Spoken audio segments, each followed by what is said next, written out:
I've always been skeptical about ghost stories. Since childhood, I'd heard rumors about the old farmhouse at the end of the dirt road, but I never took them seriously. To me, the tales of dragging chains and whispers in the dark were nothing more than tricks to scare the gullible. But as a freelance journalist, I decided to investigate and uncover the truth behind the story. If the farm was just a crumbling mansion, I'd have beautiful images to accompany my article. If there was something more, well, I'd have a great story to tell. The journey began with a warning. When I mentioned my plan in the village, worried faces turned toward me and hushed murmurs spread like a cold breeze. Old Bartolomeu, regarded by many as the keeper of local legends, pulled me aside. His calloused hands gripped my arm with surprising strength. If you really must go, take something that shines brighter than your lantern and pray. Just pray. There was a strange gleam in his eyes, a mix of fear and resignation that almost convinced me to give up. Almost. The path to the farmhouse was isolated, a dirt road flanked by tall trees that formed a dark tunnel even during the day. The air smelled of dampness and decaying leaves, and the sound of civilization faded quickly behind me. As the sun dipped below the horizon, the landscape took on a foreboding tone, as if the world were darkening just for me. When I finally saw the mansion, a lump formed in my throat. Even in ruins, the building had a presence. It wasn't just imposing, it was defiant, as though whispering that I had no right to be there. At the center of the grounds, the infamous dead tree dominated the scene, its twisted branches stretching outward with an eerie defiance. A rusty chain hung from its trunk like a dead serpent, swaying gently despite the absence of wind.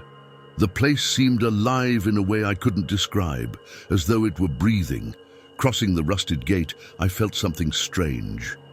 It wasn't fear, not yet. It was as if the air had grown heavier, dense enough to press against my chest. I remembered Bartolomeu's words and murmured a silent prayer, more out of superstition than faith.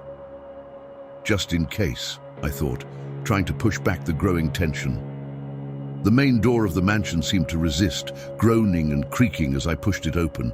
When it finally gave way, the sound echoed through the interior, like a warning to whatever might be lurking. Inside, the smell was almost unbearable. Mold, rotting wood, and something metallic, like rusted blood. My eyes took time to adjust to the darkness, but the flashlight revealed the main room. It was spacious but desolate, every detail soaked in abandonment. The wooden floor was coated in dust and dry leaves, and the ceiling bore cracks that seemed to form deliberate patterns, almost like runes. An ancient fireplace dominated the room, and the ashes inside suggested it had been used more recently than I expected. Pictures hung on the walls, portraying figures with faces blurred by time. But it was the eyes of those figures that held my gaze. Even under a fine layer of dust, they seemed to follow me, watching every move. At the center of the room, a wooden pillar stood out. Wrapped around it was a chain that appeared new, gleaming with an odd reflection in the flashlight's beam. It was impossible to ignore the marks on the floor around it, deep grooves that suggested something heavy had been dragged back and forth repeatedly. In the near-total silence, every sound felt amplified. My footsteps echoed like a constant hammering, each creak of the floorboards making my heart leap. The hallway leading to the kitchen seemed to stretch as I walked, as if the house was playing tricks on my perception. In the kitchen, old utensils were scattered across the floor, rusted pots and shattered plates creating a scene of chaos. A toppled chair in the corner seemed to hint that someone had left in a hurry, but who and when? I decided to go upstairs. I don't know why. Perhaps it was the promise of more mysteries, or perhaps it was the whisper I thought I heard coming from above.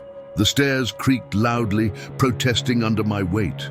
At the top, a long hallway awaited, lined with slightly ajar doors revealing shifting shadows, as if there was something more than just wood and dust beyond them. I entered one of the rooms. It was small, clearly a child's. A porcelain doll with a cracked smile stared at me from a chair in the corner. At the center of the bed lay an open notebook, its pages filled with the same phrase repeated endlessly: "The chains never rest."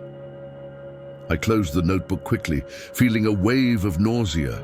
That's when I heard it, a low sound but unmistakable, chains being dragged. The sound began as a whisper coming from the floor below, but it soon grew louder, more insistent. It was methodical, heavy, each movement echoing through the walls of the mansion.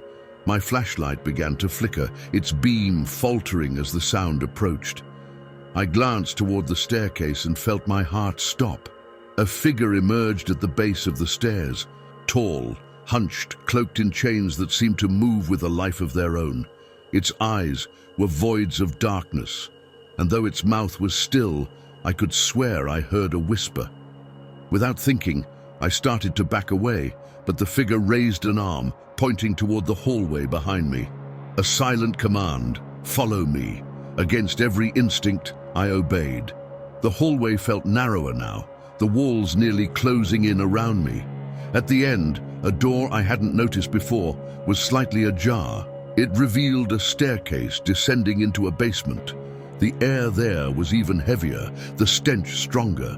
Chains hung from the ceiling, swaying like pendulums. At the bottom of the basement, a woman sat motionless. Her face was partially obscured by her hair, but her presence was suffocating. As I approached, she lifted her face. Her eyes were a mix of pain and emptiness. "He never lets us leave," she murmured, just before a metallic crash echoed through the room. The chains began to move on their own, snaking across the floor and walls. The woman screamed, "He's coming! Run!" The desperation in her voice drove me to flee. I ran up the stairs, feeling something grasp at my ankle, but I managed to break free. The mansion seemed to fight to keep me inside. When I finally burst through the front door, I turned back. In the upstairs window, the hunched figure stood watching. Other shadows began to form beside it, and a sinister smile seemed to take shape where there had once been only emptiness. The mansion began to collapse slowly, but something told me this wasn't an end. It was a warning. Now, as I write this, I feel the weight of that night has never left me. The chains may not be around me, but I still hear them at night in the silence of my room. As I put these words to paper, I feel a constant pressure, as if the act of writing is opening some kind of door to something greater, something I still can't fully comprehend. Since that night, the chains have not left me in peace. I don't see them, but I hear them. At first, it was only at night, in moments of complete silence. A faint, metallic sound that seemed to echo from far away, yet close enough to unsettle me. Now, I hear them everywhere. At work, in traffic, even when I'm surrounded by people, as though they're a subtle reminder that what happened at that farmhouse never truly ended. In the days following my escape, I tried to rationalize everything. I was exhausted, terrified, and perhaps my imagination had played tricks on me. But then the dreams began. Always the same scenario. I'm back in the mansion, walking through the suffocating corridors as the walls close in around me. Chains are everywhere, snaking across the floor and ceiling like veins, pulsing in some monstrous body. In every dream, I hear the same voice, faint and urgent. "Come back. You must come back." I wake up drenched in sweat, the voice echoing in my head. I began avoiding sleep for as long as possible, but exhaustion is relentless. Every nap is a window into that nightmare, and each time I feel that something or someone is drawing closer. Recently, I discovered something even more disturbing. The photos I took that night, which should have shown nothing more than an abandoned mansion, were no longer the same. When I connected my camera to the computer to review the images, I noticed something that hadn't been there before. In every photo, a vague shadow appeared. In the first, it was far off at the edge of the property. In the second, it was closer, standing in one of the mansion's windows. In the last photo, taken as I fled, the shadow was right behind me. What terrified me most, however, was the reflection in one of the windows, a tall, hunched figure draped in chains. I tried to delete the photos, but they always reappear. They vanish from my computer, only to show up on my phone, or even printed out, as if the mansion refuses to be forgotten. One night, in desperation, I threw the camera into a nearby river. I thought I had finally freed myself from it, but the next morning, it was back on my sofa, covered in dried mud. The signs have become more obvious. Some nights the lights flicker, and I feel the temperature in the room drop drastically, just as it had at the farmhouse. On one of these nights, I clearly heard the sound of footsteps. Slow, heavy, as though someone was struggling to walk while dragging something. I rushed to check, but the house was empty. The only evidence left was a deep groove in the wooden floor, as if a chain had been dragged across it. My mental state is deteriorating. People around me have started to notice. Friends ask me what's going on, why I'm more withdrawn, more anxious. I don't know what to say. How do you explain something that defies all logic? How do you admit that you feel hunted by something that doesn't belong to this world? And yet part of me feels like all of this has a purpose. The voice in my dreams, the constant weight, the chains that never go silent, they all seem to converge toward a single message. I must go back. But go back for what? What is waiting for me at that farmhouse? I decided to search for more answers. I returned to the village, hoping to uncover anything that might help me understand what was happening. The reception was far from warm. People avoided my eyes, sidestepping me as if I were a marked man. Only old Bartolomeu agreed to speak with me.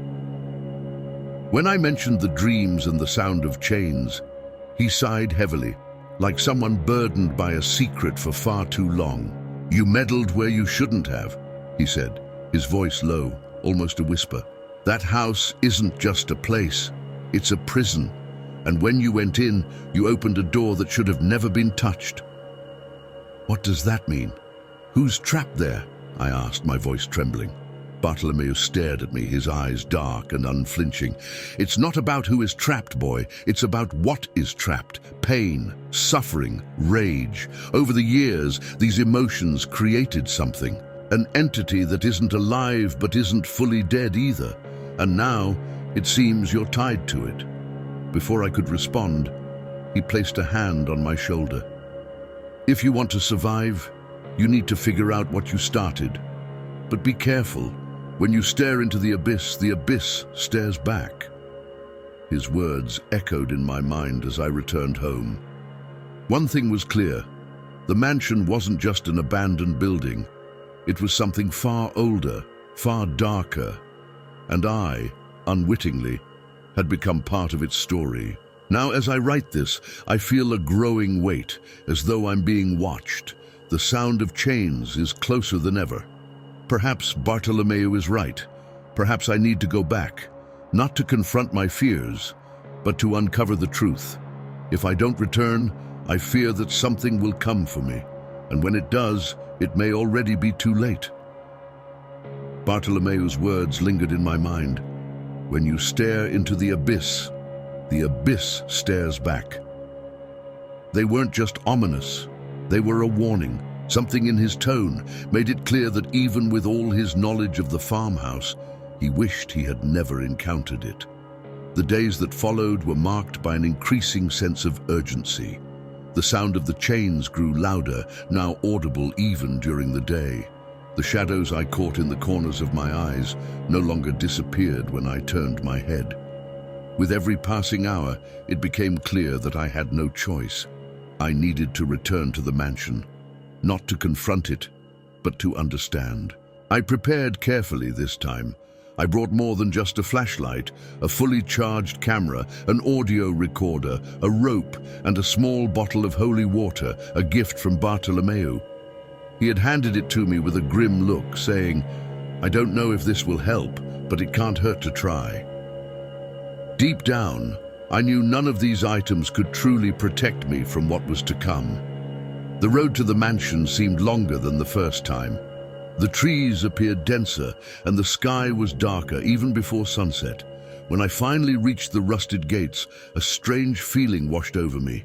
It wasn't just the weight of the air, it was something more. It was as if the mansion was aware of my presence, waiting. As I crossed the gates, the absolute silence hit me like a wall. There were no birds, no rustling leaves in the wind, only the muffled sound of my footsteps on the dirt floor. The dry tree was still there, with its chain swinging like a sleeping serpent, but it seemed different. The marks on the trunk appeared deeper, forming patterns that resembled faces. As I approached the main door, I noticed it was already open, as if inviting me in. This was different from my first visit, when I had to force my way in. I took a deep breath, remembering Bartolomeu's words, and entered.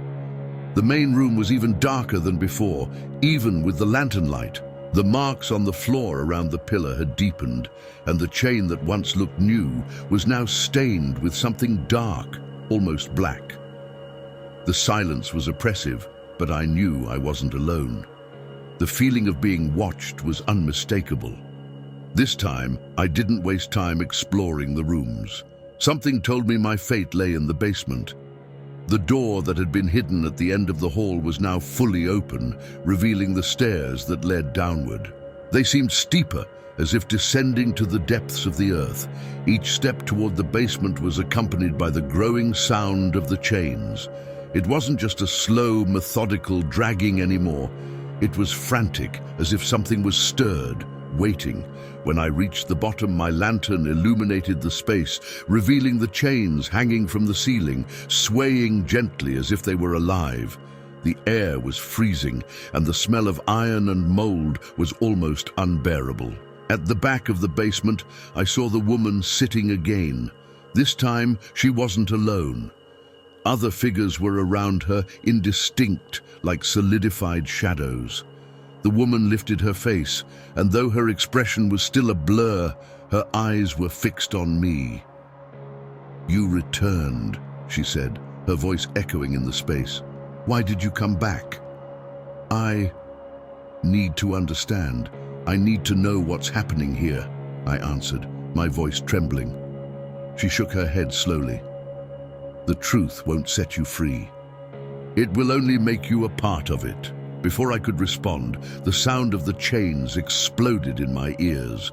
The whole environment seemed to move, the walls vibrating, and the chains began to stir frantically. A presence filled the basement, something larger, something unseen but impossible to ignore. The woman looked at me in desperation. "He's here," she whispered. "You shouldn't have come back." It was then that the ground started to open. Not like a natural crack, but as if something was forcing its way out from deep within the earth. A reddish light emerged, accompanied by a deep sound, almost like a roar. The shadows around the woman began to be pulled toward the hole, struggling against the invisible force. "Go!" she screamed, her words tearing through the chaos around me. "Before it's too late!"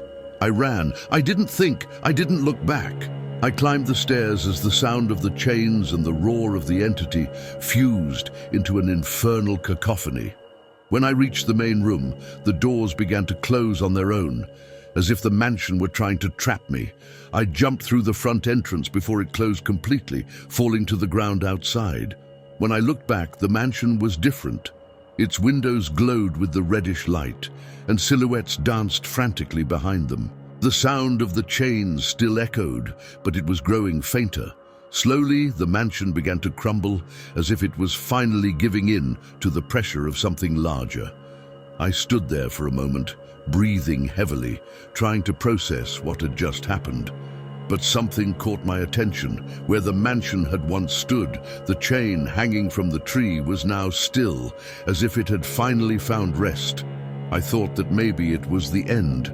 But deep down, I knew something was still watching me. I spent days trying to convince myself that it was all over. The mansion was destroyed, and the chains could no longer reach me. At least, That's what I wanted to believe. However, the silence that should have been comforting was disturbing. There were no sounds of chains, but the feeling of being watched never disappeared. I knew deep down that the mansion wasn't the end. It was just a portal to something much older and much more dangerous. The nights became even more unsettling. The dreams returned, but now it wasn't the mansion that appeared. It was a different place, an empty field, without trees or buildings. In the center, a hunched figure wrapped in chains watched me. It didn't move, but each time I took a step toward it, something inside me broke, as if each advance was costing me pieces of my own soul. I always woke up before reaching it, gasping for breath and with a heavy chest. I began to notice patterns. The dreams always came at 3 a.m. I woke up in a cold sweat, and the room was unnaturally cold, even with all the windows closed. One of those nights, something changed. When I woke up, I realized the sound of the chains had returned, not in my mind, but in reality. It came from outside the house. Trembling, I went to the window. The street was empty, lit only by a flickering streetlight. But on the curb, something gleamed in the light. It was a chain, rusty, thick, and completely out of place. It shouldn't have been there. Before I could react, it moved, slowly, dragging itself into the shadow. I returned to bed, trying to convince myself that it was just my mind playing tricks. But when I woke up the next morning, a mark was engraved in the floor of the living room. A deep groove, as if a heavy chain had been dragged across it during the night. Each day that passed, the marks multiplied. The pattern began to form, concentric circles that somehow reminded me of the drawings on the trunk of the dry tree. There was no ignoring it anymore. Something had escaped from the mansion, and it was with me. Desperate, I sought out Bartolomeo again. He seemed to be waiting for me, sitting on his porch with a tired but determined look. "I knew you would return," he said before I could explain anything. "But now it's too late." "How can it be too late?"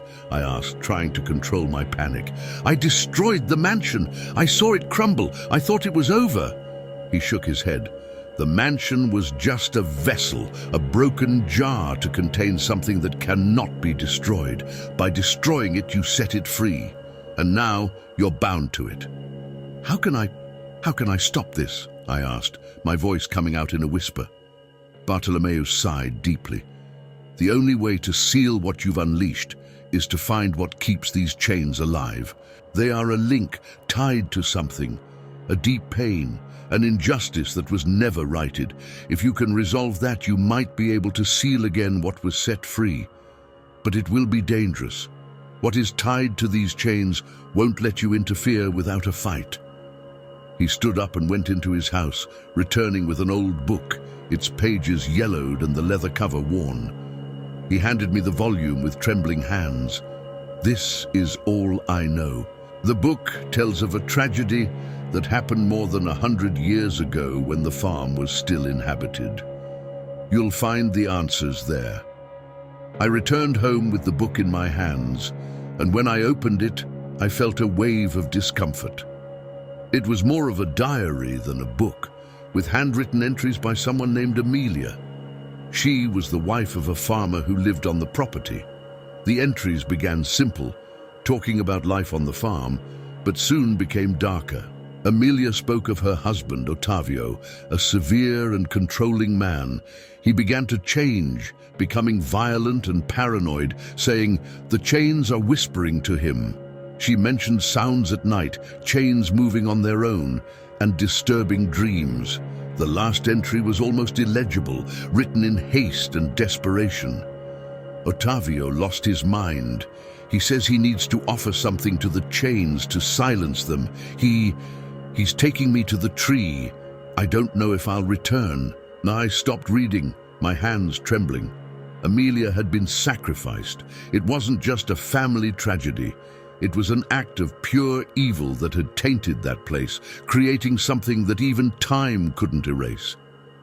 Amelia's diary was a map of despair, a silent scream from the past. I sat for hours, rereading each page, trying to understand what could have been done to imprison the chains to the farm. Amelia's sacrifice seemed to be the central event, the one that gave life to that darkness. But it wasn't just that. Something more was hidden in those words. One phrase scribbled on the edge of a page caught my attention. The chains bind, but they also guide. It was like a riddle, an invitation to follow a path I didn't understand. With every page I turned, I felt as if something around me was drawing closer. The air in the room grew denser, and shadows stretched into corners that had been empty before. I knew I was being watched. The diary ended abruptly. There was nothing explaining how Ottavio, or whatever that force was, had been contained.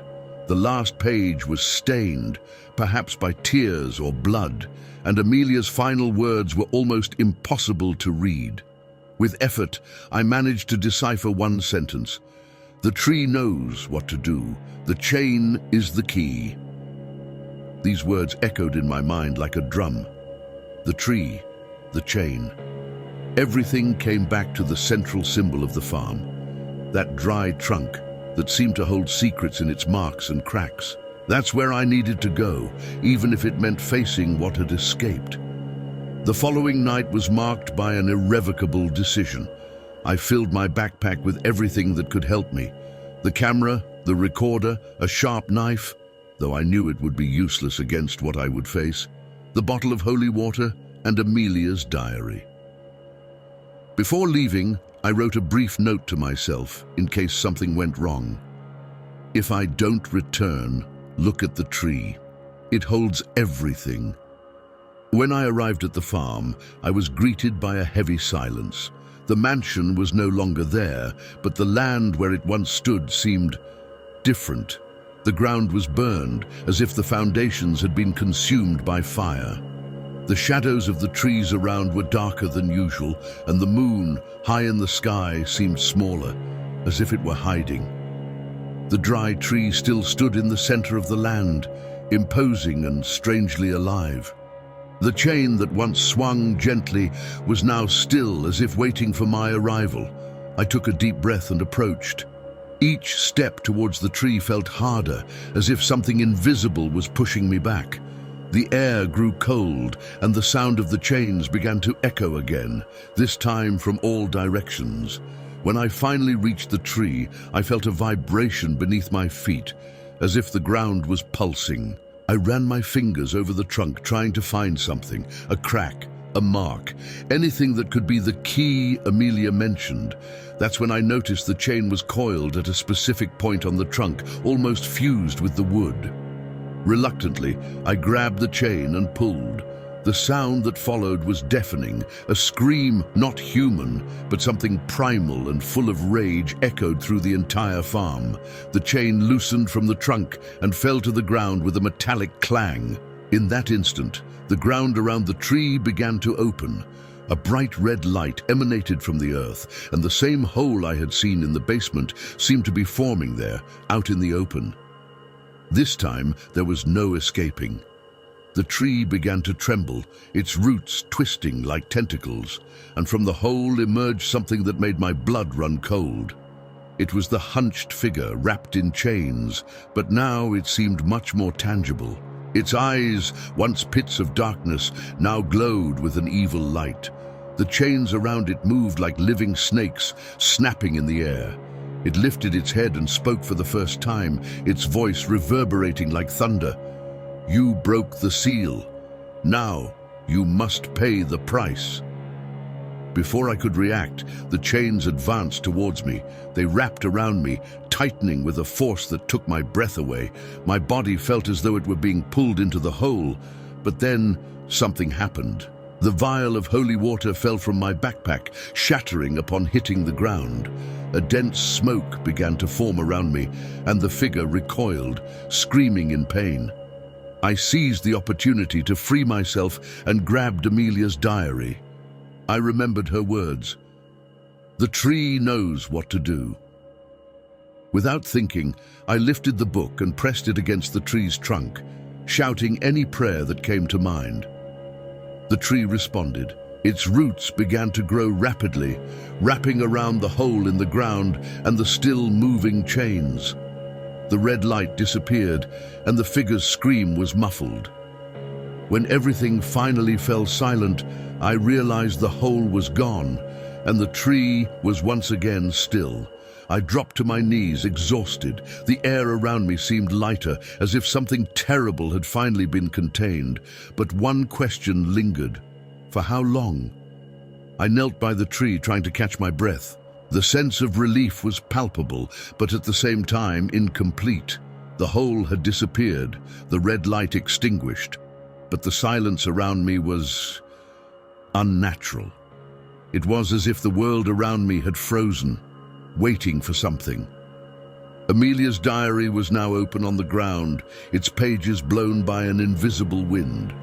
As I reached to pick it up, I noticed something strange. Words that hadn't been there before had appeared. Written in hurried, irregular handwriting, I read the message with a lump in my throat. You contained it, but you didn't destroy it. The chain will never break. The pain remains. My hands trembled as I held the diary. The words were clear. Whatever that force was, it had not been destroyed, only contained once again. I was back at square one, but with one crucial difference. Now, it knew who I was. I began to rise but stopped when I heard a sound. It was low, almost imperceptible, but growing. The chains. They were still there somewhere, whispering like a wounded animal still breathing. I looked around, trying to pinpoint the source, but it seemed to be coming from all directions. It was then that I felt a slight vibration in my pocket. The audio recorder I had brought was on. I took it out, confused, and pressed the button to play. The tape hissed, but soon a voice began to echo. It wasn't mine, nor Amelia's. It was deep, drawn out, and every word seemed to corrode the air around me. You thought you could escape, but no one escapes. Not her, not you. The recorder turned off by itself, and at the same moment, the ground's vibration returned.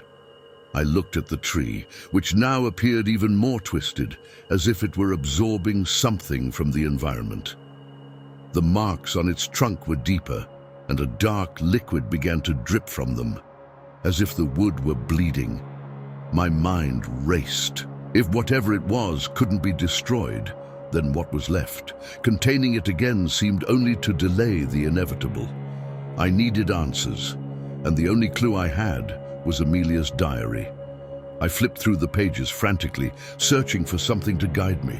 I found an entry that hadn't caught my attention before. It spoke of an abandoned chapel located a few miles from the farm. According to Amelia, the chapel had been built long before the farm existed, erected over a convergence point where forces beyond human understanding could be sealed. Ottavio mentioned the chapel last night. He said he needed to finish what he started, but he never came back. That sentence was enough to convince me. The chapel might be the answer. A place where that thing could be contained once and for all. The problem was, I had no idea where it was. The diary mentioned a hidden trail, but in the darkness of night, finding a path that had disappeared over time would be nearly impossible. However, as I walked around the tree, something caught my eye. The chain I had torn off was faintly glowing, pulsing as if it were alive. I approached it carefully, feeling a shiver run down my spine.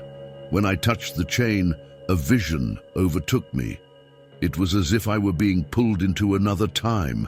I saw the farm as it was before, full of life, with workers and children running around. But the scene quickly changed. The light vanished and the skies turned red. The sound of screams filled my ears, and I saw Ottavio standing beside the tree, holding the chain that was now in my hands. He was murmuring something, but his words were incomprehensible. Behind him, a narrow path opened up, leading into the heart of a dense forest. The vision disappeared as quickly as it had come, and I found myself back in the farm's darkness. But now I knew where to go. I followed the direction I'd seen in the vision, the chain wrapped around my hand as a guide. The trail was almost invisible, covered by years of neglect, but it seemed like something, or someone, wanted me to find it. Each step was accompanied by the sound of the chains, now seeming like a constant whisper in my ear. Finally, the chapel appeared before me. It was a small stone building, almost entirely overtaken by vegetation. Its door was open, and a crooked cross hung above the threshold. As soon as I entered, the sound of the chains ceased. The interior was nearly empty, except for an altar in the center, covered by a thin layer of dust. I approached the altar, Amelia's diary in one hand and the chain in the other.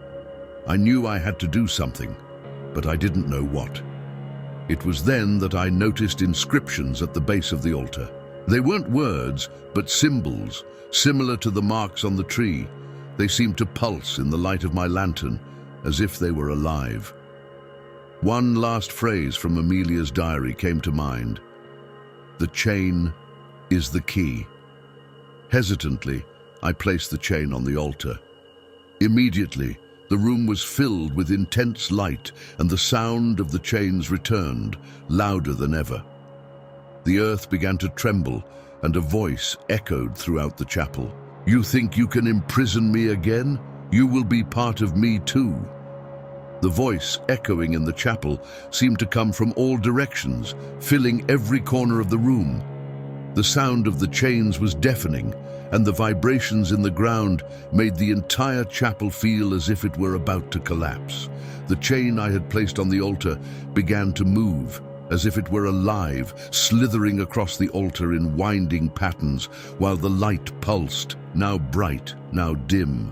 My mind struggled to stay focused. Whatever I had awakened was stronger than I had imagined. It wasn't just an entity, it was a force, something that existed beyond human comprehension, something that fed on pain, fear, and suffering. I had to do something, but what?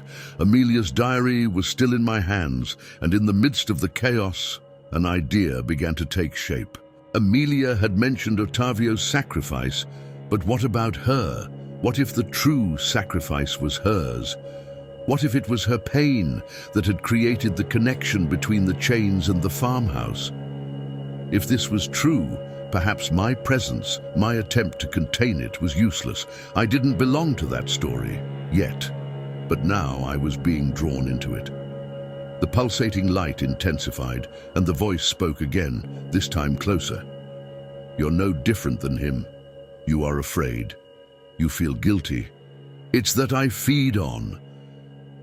I felt something inside me shift. The voice was right. Since I started this journey, there had been a constant weight on me. It wasn't just fear. It was the guilt of having unleashed it. I had crossed a line, meddled with forces I didn't understand, and now I was paying the price. The chain on the altar began to coil around the diary, binding it. A red glow emanated from both, and the symbols at the base of the altar began to move, forming words I could understand. Pain seals the cycle. That's when everything made sense. The cycle was never about destroying or containing it. It was about understanding. The force I was facing was fueled by pain, but it also depended on it to exist. If I could break this bond, not with strength, but with acceptance, maybe I could weaken it enough to bind it again. I took a deep breath, and with a courage I didn't know I had, I approached the altar. I placed my hands on the chain and closed my eyes, letting my mind be overtaken by the memories of that night at the farm. The sounds, the screams, the hunched figure, the chains. Everything returned like an avalanche, but instead of resisting, I accepted. I whispered, more to myself than anything else, "You can't imprison me. I am not your pain. I am not your fear." The red light intensified, blinding. The sound of the chains reached an unbearable peak, but suddenly everything stopped. I opened my eyes and realized I was back in the chapel's darkness. The chain on the altar was still, and Amelia's diary had disappeared. In its place, There was only a single inscription etched into the stone. The cycle has been sealed for now. I left the chapel, exhausted, but with a strange sense of peace. The sound of the chains had disappeared, and the air felt lighter. The farm's grounds were silent as I passed by them, the dry tree now completely dead, with no signs of movement. But deep down, I knew it wasn't a definitive end. Whatever that force was, it had been contained again, but not destroyed. The pain that fed it could return, as long as another curious or reckless soul found it. I returned to the village and found Bartolomeo waiting for me. He didn't ask anything, but when he looked into my eyes, he seemed to understand what had happened. He nodded silently, as if recognizing that the cycle was complete, at least for now.